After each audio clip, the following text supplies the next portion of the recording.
오직 주의 사랑에 매여 내 영 기뻐 노래합니다. 이 소망의 언덕 기쁨의 땅에서 주께 사랑 드립니다. 오직 주의 임재 안에 갇혀 내 영 기뻐 찬양합니다. 이 소명의 언덕 거룩한 땅에서 주께 경배드립니다. 주께서 주신 모든 은혜 나는 말할 수 없네. 내 영혼 즐거이 주 따르렵니다. 주께 삶 드립니다. 제11장. 나아마 사람 소발이 대답하여 이르되 말이 많으니 어찌 대답이 없으랴. 말이 많은 사람이 어찌 의롭다 함을 얻겠느냐. 내 자랑하는 말이 어떻게 사람으로 잠잠하게 하겠으며 내가 비웃으면 어찌 너를 부끄럽게 할 사람이 없겠느냐. 내 말에 의하면 내 돈은 정결하고 나는 주께서 보시기에 깨끗하다 하는구나. 하나님은 말씀을 내시며 너를 향하여 입을 여시고 지혜의 오묘함으로 내게 보이시기를 원하노니 이는 그의 지식이 광대하심이라. 하나님께서 너로 하여금 너의 죄를 잊게 하여 주셨음을 알라. 내가 하나님의 오묘함을 어찌 능히 측량하며 전능자를 어찌 능히 완전히 알겠느냐. 하늘보다 높으시니 내가 무엇을 하겠으며 수월보다 깊으시니 내가 어찌 알겠느냐. 그의 크심은 땅보다 길고 바다보다 넓으니라. 하나님이 두루 다니시며 사람을 잡아 가두시고 재판을 여시면 누가 능히 막을소냐. 하나님은 허망한 사람을 아시나니 악한 일은 상관하지 않으시는 듯하나 다 보시느니라. 허망한 사람은 지각이 없나니 그의 출생함이 들나귀 새끼 같으니라. 만일 내가 마음을 바로 정하고 주를 향하여 손을 들 때에 내 손에 죄악이 있거든 멀리 버리라. 불의가 내 장막에 있지 못하게 하라. 그리하면 내가 반드시 흠없는 얼굴을 들게 되고 굳게 서서 두려움이 없으리니 곧 내 환난을 잊을 것이라.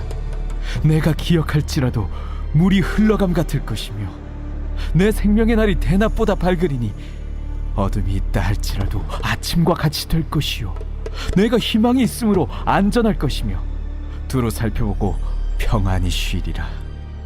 내가 누워도 두렵게 할 자가 없겠고 많은 사람이 내게 은혜를 구하리라.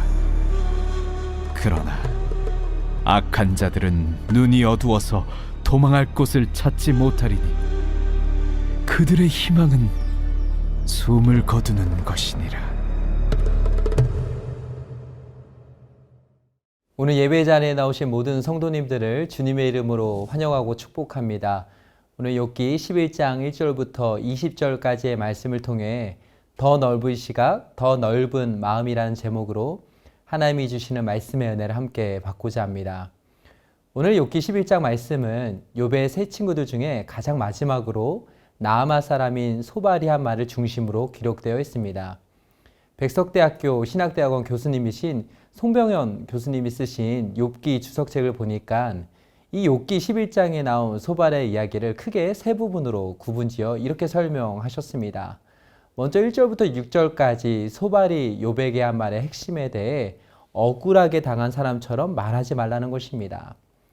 사실 지금 소발이 하는 모든 이야기의 전제가 하나 있습니다. 그것은 바로 욥이 죄를 지었다는 것입니다. 그런데 소발이 봤을 때 욥이 이것을 인정하지 않는 것처럼 보였습니다. 그래서 4절에서 이렇게 말하고 있는 것입니다. 4절 말씀을 새번역 성경으로 보니까 이렇게 번역하고 있습니다. 너는 내 생각이 옳다고 주장하고 주님 보시기에 내가 흠이 없다고 우기지만, 소발은 지금 욥이 우기고 있다고 말하고 있습니다. 자신의 결백을 주장하는 욥을 향해 그런 말 하지 말라고 말하고 있습니다. 다시 말해 억울해하지 말라는 것입니다. 이것이 소발이 이야기하는 논리의 첫 번째 핵심 포인트입니다. 두 번째는 7절부터 12절까지의 내용입니다. 여기에서 소발의 핵심 논리는 바로 하나님은 사람을 공평하게 심판하시는 분이시라는 것입니다. 7절부터 소발은 하나님은 크고 위대하신 전능하신 하나님이시라고 말합니다. 그러면서 10절과 11절에서 이렇게 말합니다. 하나님이 두루 다니시며 사람을 잡아 가두시고 재판을 여시면 누가 능히 막을 소냐. 하나님은 허망한 사람을 아시나니 악한 일은 상관하지 않으시는 듯 하나 다 보시느니라. 이게 무슨 말이냐면 하나님은 다 보고 계시고 다 알고 계신다는 것입니다. 다시 말해 내가 내 스스로도 알지 못하는 저 깊숙한 곳에 숨겨져 있는 나의 죄악까지도 하나님이 이미 다 알고 계시고 그 죄를 심판하신다는 것입니다. 지금 소발이 계속해서 욥에게 하고 싶은 말은 다른 것이 아닙니다. 당신이 하나님 앞에서 죄인이라는 사실을 인정하라는 것입니다. 지금 하나님이 어떤 분이신지 잘 알지 못하는 것 같은데 하나님은 사람을 공평하게 심판하시는 분이시니까 이것을 인정하고 받아들이라는 것입니다. 그러면서 이제 세 번째 단락으로 넘어가게 됩니다. 세 번째 단락은 13절부터 20절까지의 말씀입니다. 여기서 소발은 욥에게 한 가지 제안을 합니다. 어떤 제안을 하냐면 억울하다 하지 말고 차라리 회개하라는 것입니다. 13절과 14절에 보면 소발이 이렇게 말합니다. 만일 내가 마음을 바로 정하고 주를 향하여 손을 들 때 내 손에 죄악이 있거든 멀리 버리라. 불의가 내 장막에 있지 못하게 하라. 이게 무슨 말이냐면 회개하라는 것입니다. 욥이 지금 당하고 있는 고통과 환난에서 벗어날 수 있는 유일한 방법이 있는데 그게 바로 진실한 마음으로 회개하라는 것입니다. 그러면 15절부터 보니까 두려움이 사라지게 되고 괴로운 일에서 벗어나게 되고 새로운 희망이 생기게 될 것이라고 말하고 있습니다. 제가 13절부터 20절을 유진 피터슨 목사님 쓰신 메시지 성경을 참고하며 보는데 이렇게 표현하고 있었습니다. 그래도 자네가 하나님을 갈망하고 그분께 손을 내빈다면 자네 손에 묻은 죄를 떨어내고 집안에 악을 간직하지 않는다면 부끄럼 없이 세상을 마주하면서 죄책감과 두려움 없이 당당하게 살아갈 수 있을 걸세. 자네는 괴롭던 일을 다 잊어버리고 오래되어 빛바랜 사진처럼 여기게 될 걸세. 자네의 세상은 햇빛으로 씻김을 받고 모든 그늘은 여명에 흩어질 걸세. 자네는 희망에 부풀어 긴장을 풀고 자신감을 되찾을 거야. 편안히 앉아 주위를 둘러보며 여유로운 마음을 갖게 될 걸세. 아무 염려 없이 마음을 터놓고 사는 자네에게 많은 이들이 찾아와 복을 빌어달라고 구할 거야. 그러나 악인들은 이런 일을 보지 못할 거네. 그들은 기대할 만한 것이 아무것도 없이 막다른 골목으로 달려가고 있네. 사실 이 구절만 딱 빼서 읽어보면 소발의 이야기가 구구절절 다 맞는 것처럼 보입니다. 지금 소발이 내민 신앙의 원리는 회개하면 다 된다는 것입니다. 회개하면 모든 것이 다 풀리고 치유되고 회복된다는 것입니다. 여기까지 살펴본 내용이 바로 소발이 욥에게 한 권면의 전반적인 핵심 내용이라 말할 수 있습니다. 그렇다면 오늘 욥을 향한 소발의 이야기를 통해 하나님이 우리에게 주시는 교훈은 무엇일까요? 저는 오늘 크게 두 가지로 정리해 봤습니다. 먼저 첫 번째 교훈은 내가 하나님의 자리를 대신해서는 안 된다는 것입니다.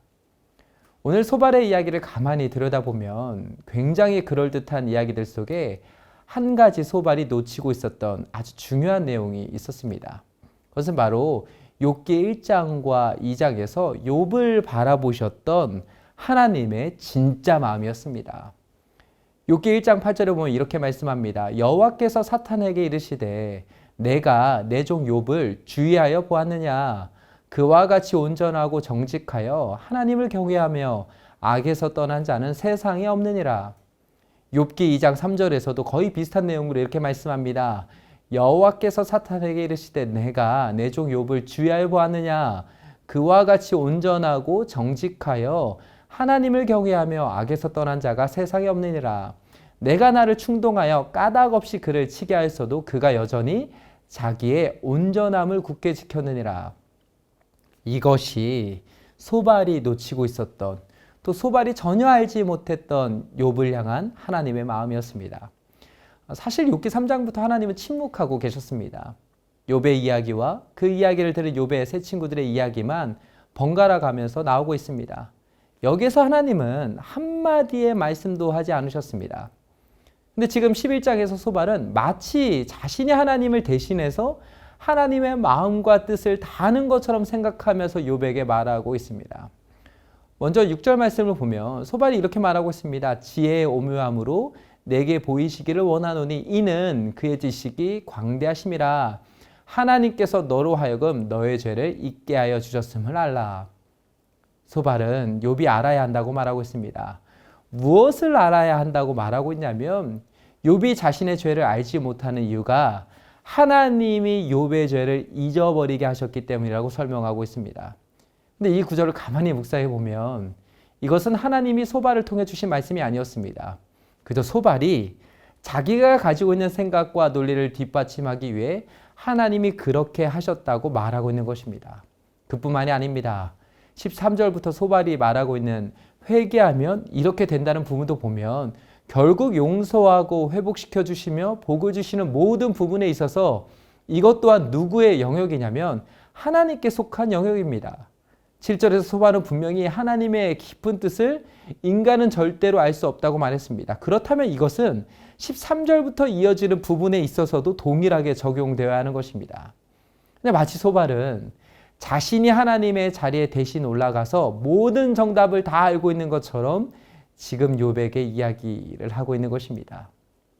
저 안에 사랑하는 여러분, 인간이 죄로 인해 타락하는 과정에 있어서 인간이 끝내 참지 못하고 넘어갔었던 유혹의 내용이 뭐였냐면 바로 인간이 하나님의 자리를 대신하는 것이었습니다.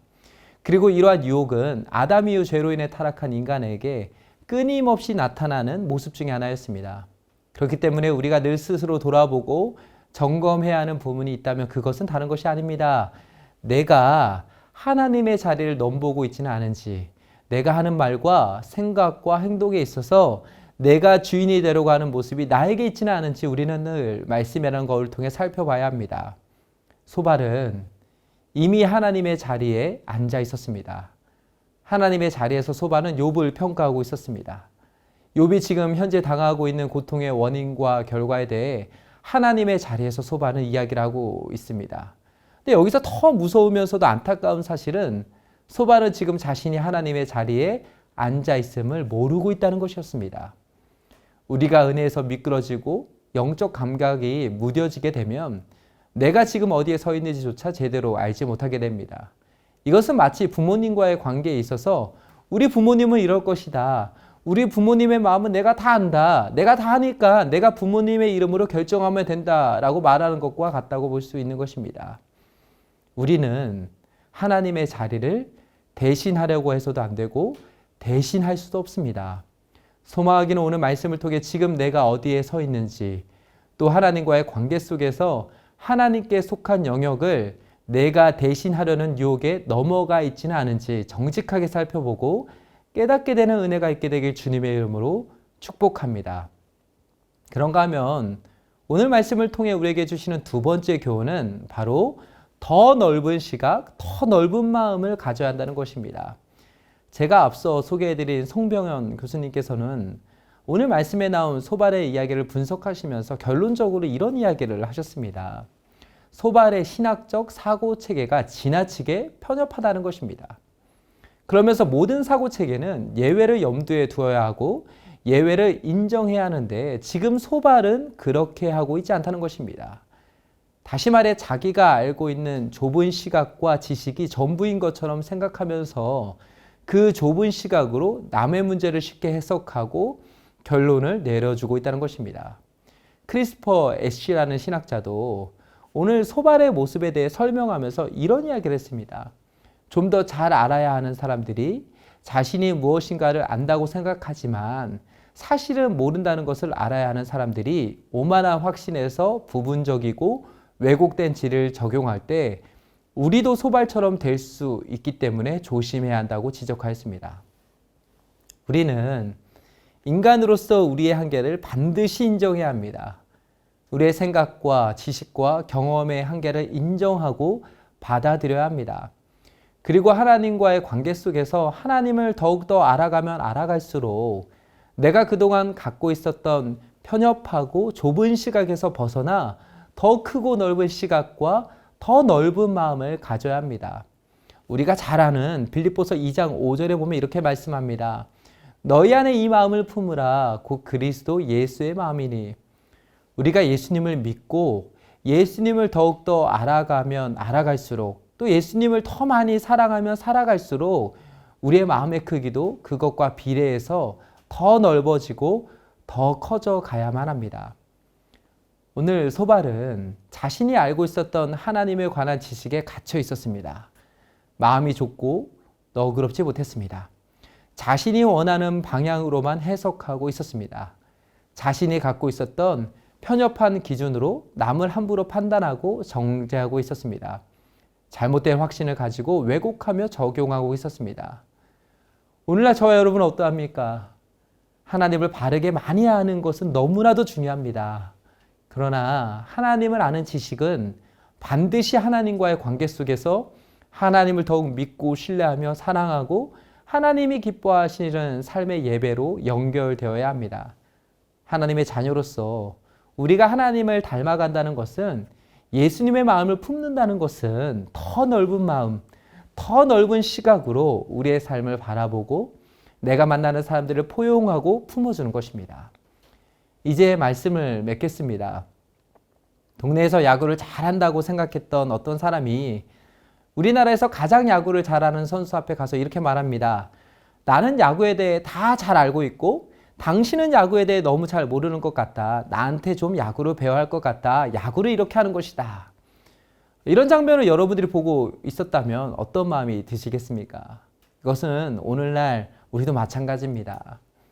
하나님을 더 많이 알아가고 더 많이 사랑하면 사랑할수록 우리의 시각도 마음도 더 넓어지고 더 커져 가야 합니다.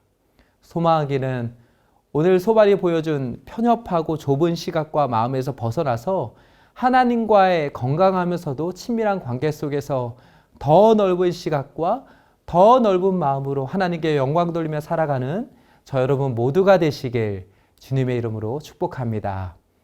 이제 기도 제목을 읽고 함께 기도하겠습니다. 첫째, 내가 하나님의 자리를 대신 하려고자 하는 유혹을 이겨내고 하나님의 하나님 되심을 인정하며 하나님만을 온전히 의지하는 믿음을 주옵소서. 둘째, 좁고 편협한 시각과 마음에서 벗어나 예수님의 마음을 품고 예수님을 더욱 닮아 더 넓은 시각과 더 넓은 마음으로 살아가게 하옵소서. 셋째, 하나님과의 건강한 관계 속에서 하나님을 바르게 알아가고 사랑함으로 하나님이 맡겨주신 가족과 공동체를 더 많이 사랑하고 섬기는 내 자신이 되게 하옵소서. 이제 이 기도 제목을 가지고 함께 기도하겠습니다.